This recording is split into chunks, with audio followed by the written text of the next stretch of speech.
Bom, então a gente vai dar início à devolutiva da segunda VA, tá? Na primeira questão,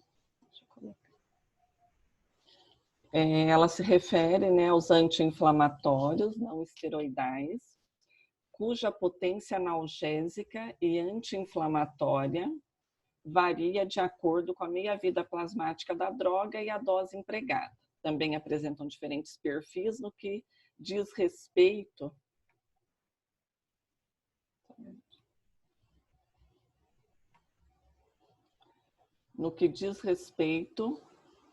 a seus efeitos adversos. A respeito dos fármacos anti-inflamatórios, assinale a alternativa correta. Alguém gostaria de fazer algum comentário? Ok? Não. Vamos continuar. Então, a primeira questão, na letra A, os anti-inflamatórios não esteroidais classificam-se apenas como inibidores não seletivos da ciclooxigenase 2. Por que está errada?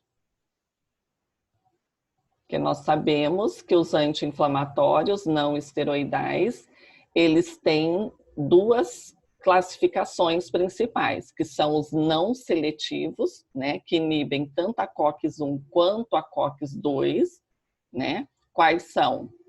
O ibuprofeno, o cetoprofeno, né? Então, são fármacos que vão inibir tanto COX-1 e COX-2. E aqueles que são os seletivos para COX-2, tá? Que são os coxibes, né?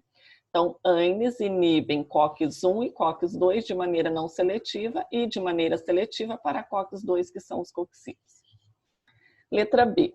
Entre os AINES, o ibuprofeno apresenta o maior risco gastrointestinal e é recomendado como representante de terceira escolha.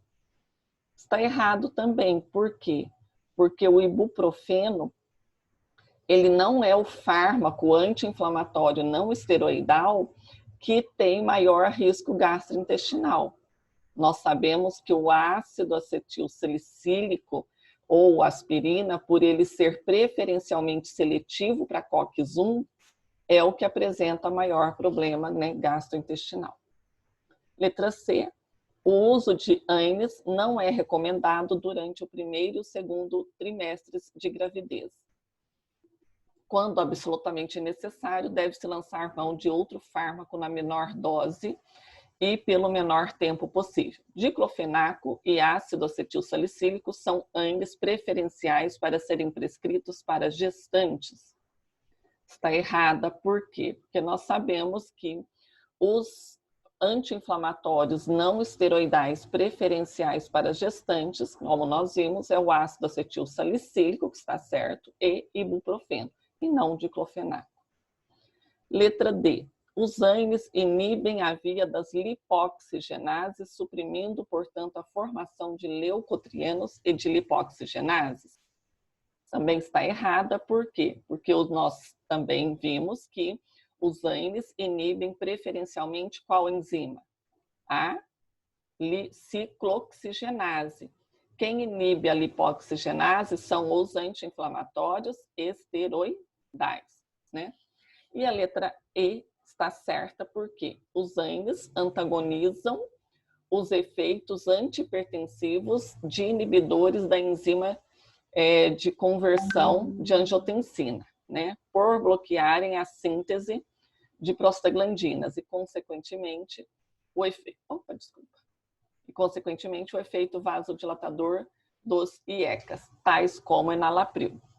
Então, o que nós vimos? Que AINES e essa classe, né, de antihipertensivo, eles apresentam uma ação antagonista, enquanto que para ação anti-inflamatória a gente precisa da diminuição, ocorre a diminuição de prostaglandinas devido à inibição da ciclooxigenase.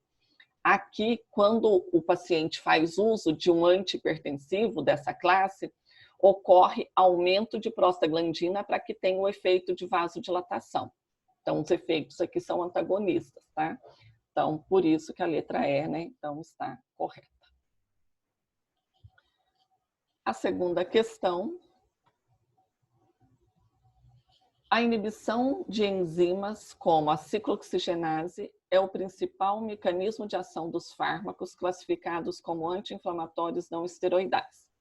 Dentro desse contexto, algumas dessas moléculas são ditas mais seletivas para uma das enzimas e tendem a inibir a forma da COX-2, que participa de forma mais clara do processo inflamatório, no caso a COX-2.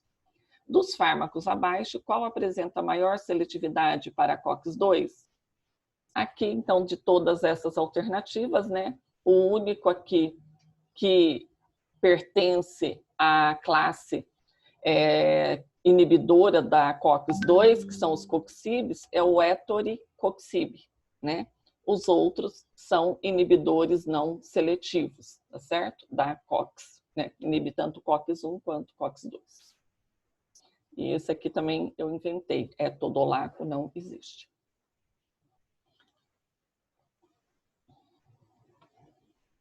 Ok, terceira questão. Durante a anamnese, o paciente RRP, 62 anos, né? Então já é uma pessoa mais idosa, relatou não apresentar problemas cardíacos, pressão arterial normal, mas, no entanto, declarou história de úlcera péptica, tendo evoluído para hemorragia, a qual representa a complicação mais frequente decorrente das úlceras. No entanto, já havia realizado o tratamento medicamentoso há 2 anos atrás. Então, o paciente, né, idoso, já tinha tido uma história, né, de problemas gástricos, né, através de úlcera. Aí, no dia da consulta, o paciente apresentou, né, níveis pressóricos de 12, 120 por 80 milímetros de mercúrio, pressão normal, frequência cardíaca de 85 BPM, além de relatar que não estava sentindo nenhum incômodo a nível do trato gastrointestinal. O cirurgião dentista, após realizar a exodontia do primeiro molar inferior, descartou a possibilidade de prescrição de ibuprofeno para controle da inflamação pós-procedimento cirúrgico e deu preferência à prescrição do etoricoxib. Os inibidores, aí por que ele fez isso, né? Por que ele preferiu dar preferência a um inibidor da COX-2, né, que é o etoricoxib, ao invés de prescrever o ibuprofeno, que inibe tanto COX-1 quanto COX-2. Então, a justificativa é porque os inibidores da COX-2 têm justificativa de indicação em idosos, como é o caso aqui do paciente, RRP 62 anos, os quais são mais propensos a reações digestivas com risco aumentado de sangramento gastrointestinal e nos que têm antecedentes de úlcera ou hemorragia digestiva induzida por anti-inflamatório não esteroidal e naqueles que não apresentam risco simultâneo de doença cardiovascular. Então, a asserção 1 e a 2 são proposições verdadeiras e a 2 é uma justificativa correta da 1, né? Então, a questão está totalmente correta, né? É um paciente que ele não apresenta problema cardiovascular, então não tem nenhuma contraindicação para o uso de um anti-inflamatório não esteroidal que seja inibidor da COX-2, como é o caso do etoricoxib. Questão 4. Na clínica odontológica, a duração do tratamento com anti-inflamatório não esteroidal quase sempre é restrita, não ultrapassando 3 dias. Portanto, a incidência de efeitos adversos clinicamente significativos por ocasião de seu emprego são mais raros do que na clínica médica. Entre os ANES, o AS é o protótipo do grupo, por ser o mais antigo, menos oneroso e mais bem estudado. Em relação aos ANES, e levando-se em consideração as ações do AS, assinale a resposta correta. Então, a primeira, os inibidores da COX são mais agressivos para a mucosa gastrointestinal que os inibidores da COX-1. A outra, o AS pode causar úlcera péptica e tem risco aumentado de hemorragia por ser também antiagregante plaquetário? Então, aqui respondendo já a primeira e a segunda, né, nós sabemos que A aspirina é um fármaco, né, cardiovascular, então ela é um antiagregante plaquetário, ela é utilizada como antitrombótico, porque ela inibe a produção de tromboxanos devido à inibição da ciclooxigenase, principalmente a COX-1.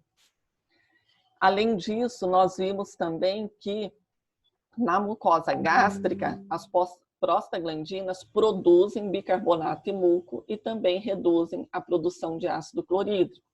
Então, devido à inibição das prostaglandinas pelos ANES, a mucosa gástrica pode sofrer ação do ácido clorídrico e da bactéria Helicobacter pylori. E a terceira, os problemas gástricos causados pelos ANES se devem à elevada quantidade de muco e bicarbonato e à baixa produção de ácido clorídrico na mucosa gástrica, o que facilita a ação do Helicobacter pylori.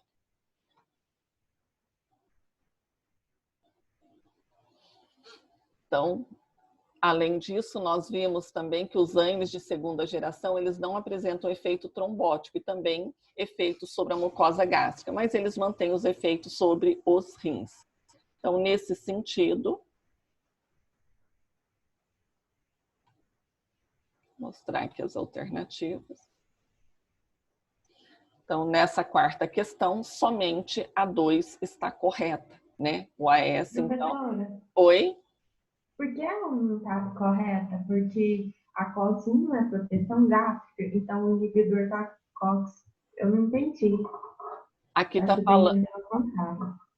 Aqui está falando que os inibidores da COX-2 são mais agressivos para a mucosa gástrica. Não. Ah, tá, eu entendi, porque né? essa inibir a COX-2 vai deixar que já tem a proteção gástrica. Exatamente.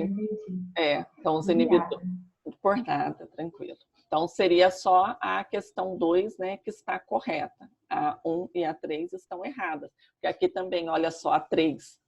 Os problemas gástricos causados pelos ANES se devem à elevada quantidade de muco e bicarbonato e à baixa produção de ácido clorídrico na mucosa gástrica, o que facilita a ação do Helicobacter pylori? Não, né? Porque o AS, né, que é o fármaco que eu coloquei aqui como anti-inflamatório não esteroidal, como ele inibe a COX-1, a inibição da COX-1, ela leva à diminuição da produção de muco e bicarbonato, e aí facilita, então, os problemas gastrointestinais, tá certo? Então, seria só a 2 que está correta.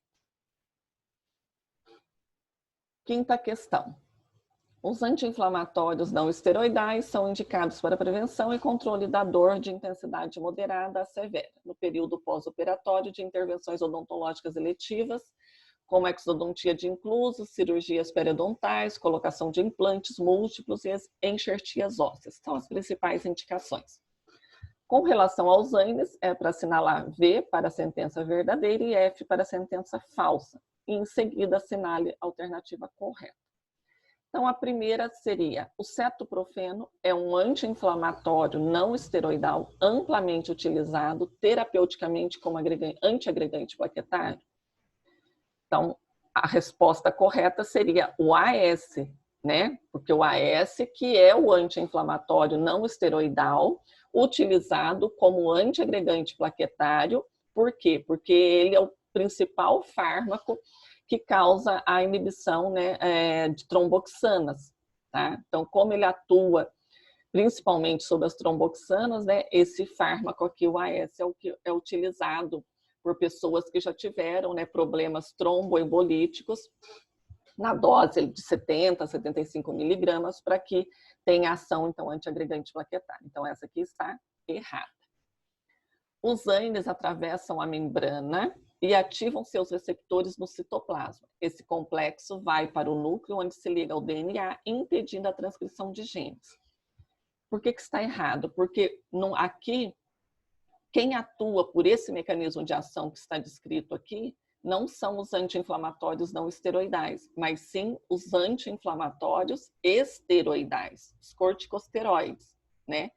Eles que se ligam a proteínas citoplasmáticas e ativam a transcrição gênica por meio da interação com sequências específicas de DNA e ativa a síntese de proteínas específicas, que são as lipocortinas. Tá? Então, essa aqui também está falsa. Quarta, o mecanismo de ação dos AINES consiste em bloquear as enzimas ciclooxigenases, tá certo?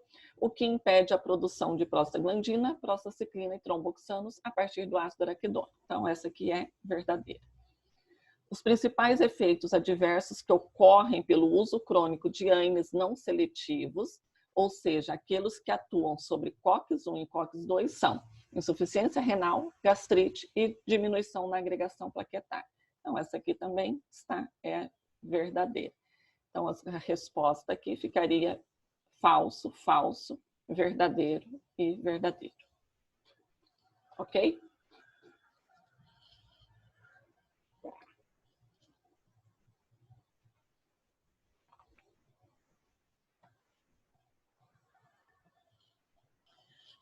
Sexta questão, até pouco tempo atrás, agora sobre os corticosteroides, né? Eles eram considerados drogas potencialmente perigosas para uso em odontologia, com base em alegações de que poderiam ser responsáveis pela disseminação de infecções bucais e pelo retardo nos processos de cicatrização e reparação óssea, entre outros danos. Deve ser enfatizado que esses e outros efeitos adversos somente ocorrem quando os corticosteroides são empregados de forma crônica, por tempo prolongado. Para uso sistêmico agudo, que é uma duração menor de 7 dias, qualquer corticoide pode ser administrado em doses fracionadas, pois não se observam efeitos indesejáveis, mesmo com doses de 40 miligramas por dia de prednisona. No entanto, o uso crônico tem como principal efeito indesejado a inibição do eixo hipotálamo-hipófise adrenal.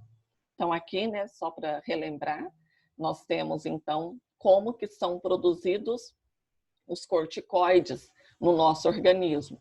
Então, a gente tem aqui o hipotálamo, né, sendo estimulado, né, ele libera o CRH estimula a hipófise libera o ACTH e o ACTH, então, libera os hormônios, os corticoides endógenos, né? Então, quando os níveis de corticoides estão altos, a inibição do hipotálamo para que não libere corticoides endógenos. Mas a pessoa, o paciente que faz uso de corticoide por tempos prolongados, por doenças crônicas, né? Então, esse eixo aqui, hipotálamo, hipófise adrenal, ele passa, né? Ele se torna inibido, e é por isso, então, que a pessoa que vai deixar de fazer uso do medicamento precisa utilizar doses, né, cada vez menores, para que o organismo desse paciente volte a ser ativado, para que o hipotálamo, então, seja estimulado a liberar o CRH e a hipófise, a CTH, para que o paciente volte, então, a produzir os corticoides endógenos, ok? Então, era letra A aqui no caso. Questão 7. De forma similar, aos AINES, né, os corticoides são indicados para prevenir a hiperalgesia e controlar o edema inflamatório decorrentes de intervenções odontológicas eletivas, como exodontia de inclusos, cirurgias periodontais, colocação de implantes múltiplos, enxertias ósseas. Com relação aos anti-inflamatórios esteroidais, assinale V para a sentença verdadeira e F para a sentença falsa. Em seguida, assinale a alternativa correta. Então, a dexametasona e a betametasona são os corticoides que menos têm efeito mineralocorticoide. Então, se vocês, só relembrando nós vimos essa tabelinha aqui. Então, eu coloquei aqui os fármacos, né, com relação ao efeito anti-inflamatório e efeito mineralocorticoide. E nós vimos que betametasona, dexametasona são os fármacos mais prescritos na clínica. Por quê? Porque elas têm um efeito anti-inflamatório prolongado, mas elas não apresentam efeito mineralocorticoide, né? E é exatamente o que está falando aqui nessa primeira questão, né? A dexametasona e betametasona são os corticoides que menos apresentam efeito mineralocorticoide. A segunda, os corticoides são a terapêutica de segunda e terceira escolha nos casos de asma devido ao efeito anti-inflamatório e à inibição da síntese de leucotrienos pela lipoxigenase. Está errado porque os corticosteroides são fármacos de primeira escolha para pacientes que têm asma, né? Porque no caso desses pacientes, se a gente inibe apenas a ciclooxigenase, o que vai acontecer? A gente vai ter um aumento de leucotrienos no organismo, né?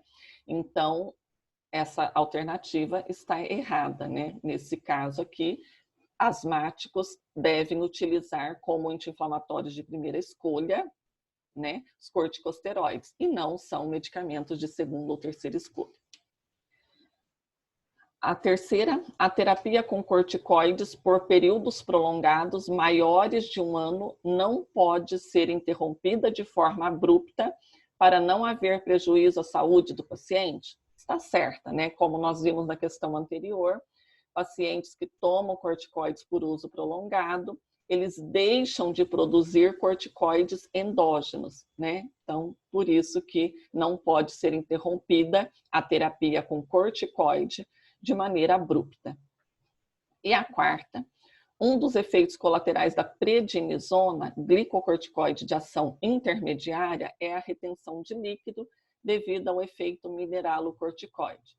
Então, novamente, aqui nessa tabela, a prednisona, ela é um corticoide de ação intermediária e ela apresenta efeito mineralocorticoide, que é o efeito mineralocorticoide, ele é responsável, então, pela retenção de líquidos, né?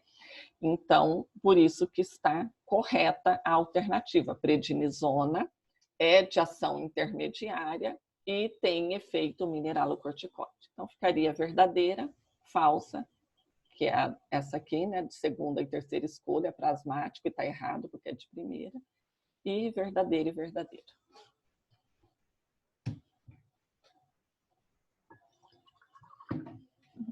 Professora, eu não entendi o que é o efeito mineral corticoide.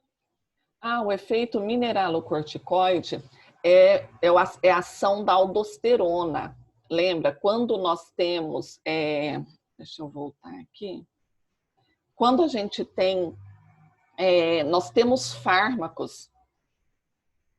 Aqui, vamos olhar essa tabela.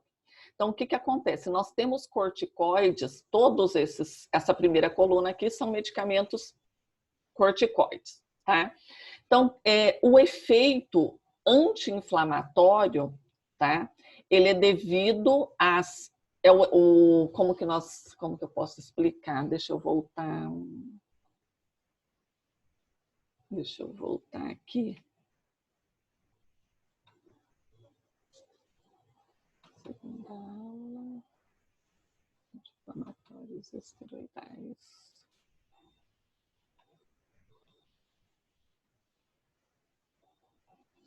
Vocês estão vendo minha tela, né? Ok? Oi? Não? Tá aparecendo. Ok. Então, aqui, ó. Aqui, o que é isso aqui? Isso aqui nós estamos vendo a adrenal, né? Então, a gente tem a medula adrenal e o córtex da adrenal. Então, se a gente expandir aqui o córtex da adrenal, tá? A gente vai ter uma camada glomerulosa, fasciculada e reticulada, onde são produzidos os glicocorticoides e os mineralocorticoides. Então, o que acontece? Quando a produção de hormônios glicocorticoides é o que são responsáveis pelo efeito anti-inflamatório e imunossupressor no nosso organismo. Então, é pela ação de fármacos ou endógenos ou sintéticos, tá? Como os glicocorticoides, que vão nos dar a ação anti-inflamatória e imunossupressora. Por isso que corticoide também é utilizado, né, como medicamento imunossupressor. Só que a gente tem fármacos que eles também têm ação mineralocorticoide. Então, no nosso organismo, o aldosterona é o hormônio que controla os níveis de sódio e potássio. Então, o aldosterona é produzido, ele retém sódio, se retém sódio, retém água também, provocando, então, o inchaço, né? Que é um dos principais efeitos adversos aí conhecidos do uso dos corticoides, né? Fala assim, a pessoa que toma corticoide incha, né? Incha por quê?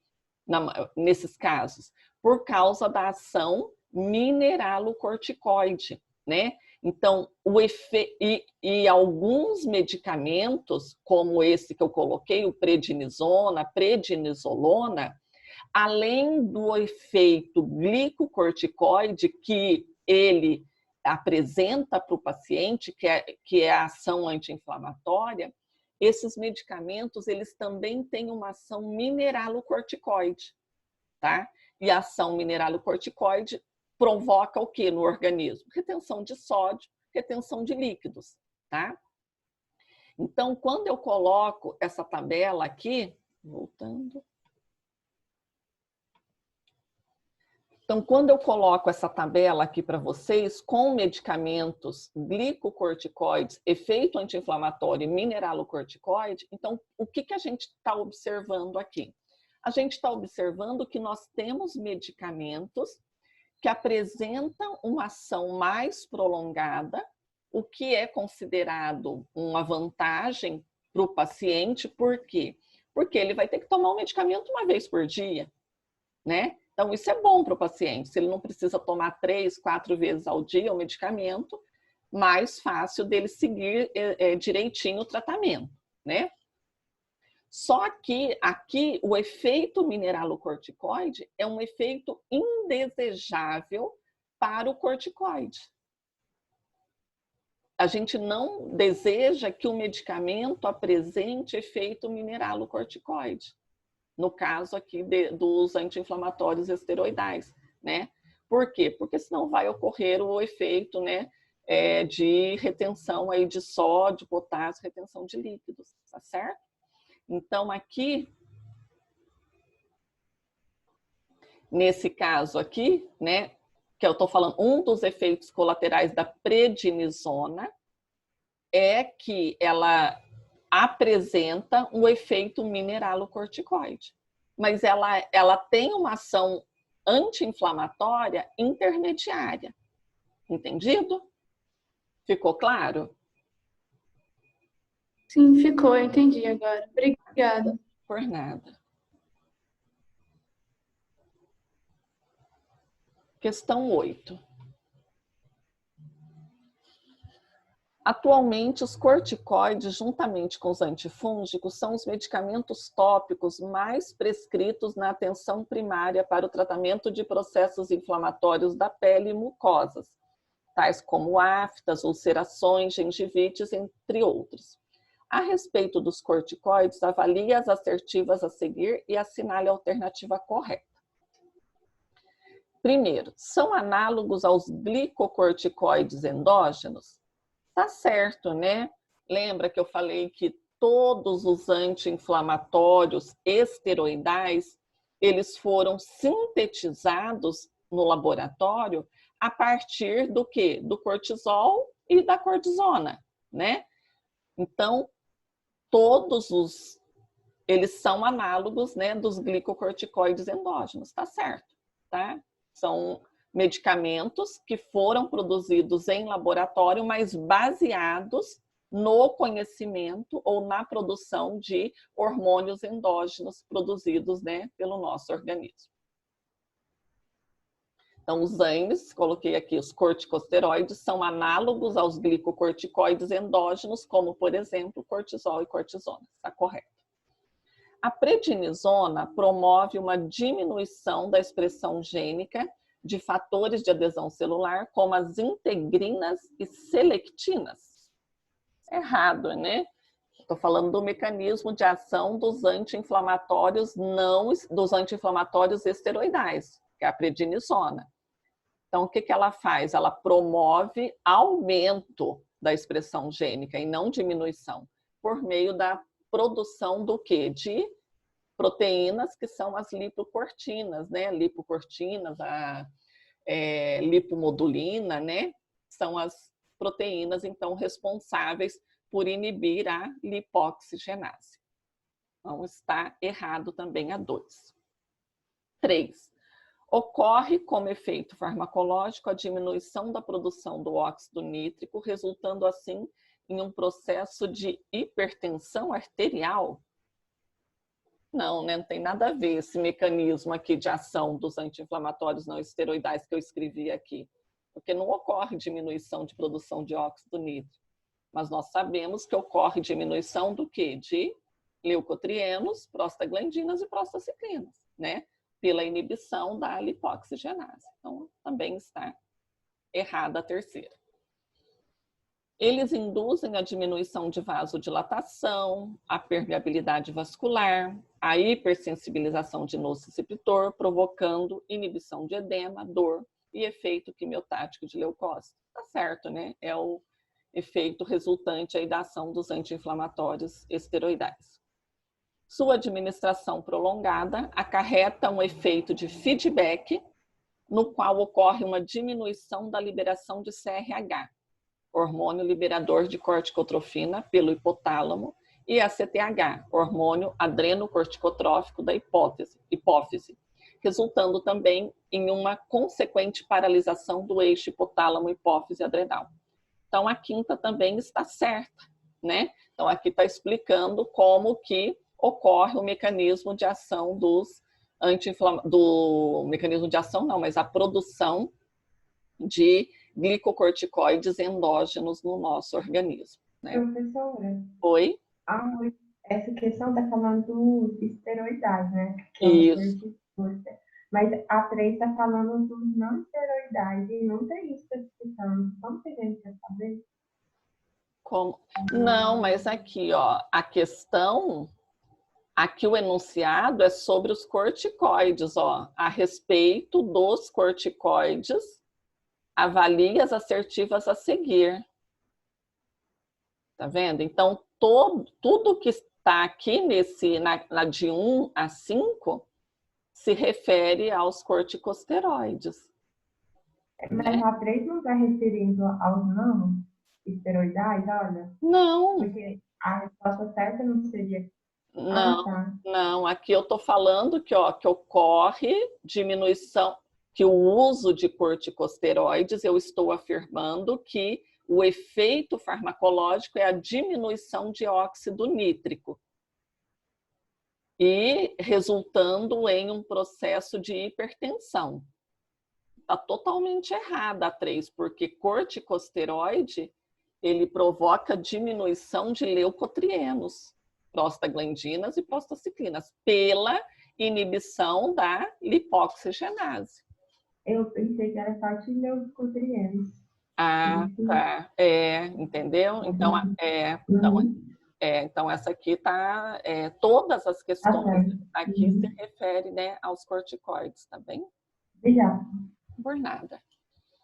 Questão 9. No caso dos pacientes odontológicos em uso de corticoide pelo menos há 30 dias, devem ser considerados como tendo supressão do eixo hipotálamo-hipófise adrenal. Para esses pacientes, a exposição a uma situação de estresse, cirurgia, dor, ansiedade, pode precipitar insuficiência adrenal aguda, caracterizada por fraqueza, hipotensão, náuseas e vômito. Nessa circunstância, alguns autores recomendam suplementação de glicocorticoides prévia ao procedimento odontológico, o que consiste na administração intramuscular de 100 mg de succinato de hidrocortisona imediatamente antes da cirurgia. Então, lembra, nós vimos o manejo odontológico, como que a gente deve atuar no caso de pacientes que fazem uso crônico de corticoides, né? E esse uso crônico é pelo menos há mais de 30 dias, né? Então, aqui nesse caso, né, nesses pacientes, a gente deve fazer, então, a administração intramuscular de 100 miligramas de succinato de hidrocortisona imediatamente antes da cirurgia, né? E monitorar a pressão arterial, certo? Então, de todas as alternativas aqui seria, né, o corticoide hidrocortisona, tá certo? Antes da cirurgia e não após. A 10ª é um paciente com asma, né? A asma, então, é uma doença do trato respiratório que acontece com maior frequência em épocas de frio. A criança com asma pode mostrar sinais e experimentar sintomas que variam desde episódios agudos, a falta de ar, sibilância, que significa chiado no peito, e tosse, seguidas por um período tranquilo até um padrão relativamente contínuo de sintomas crônicos.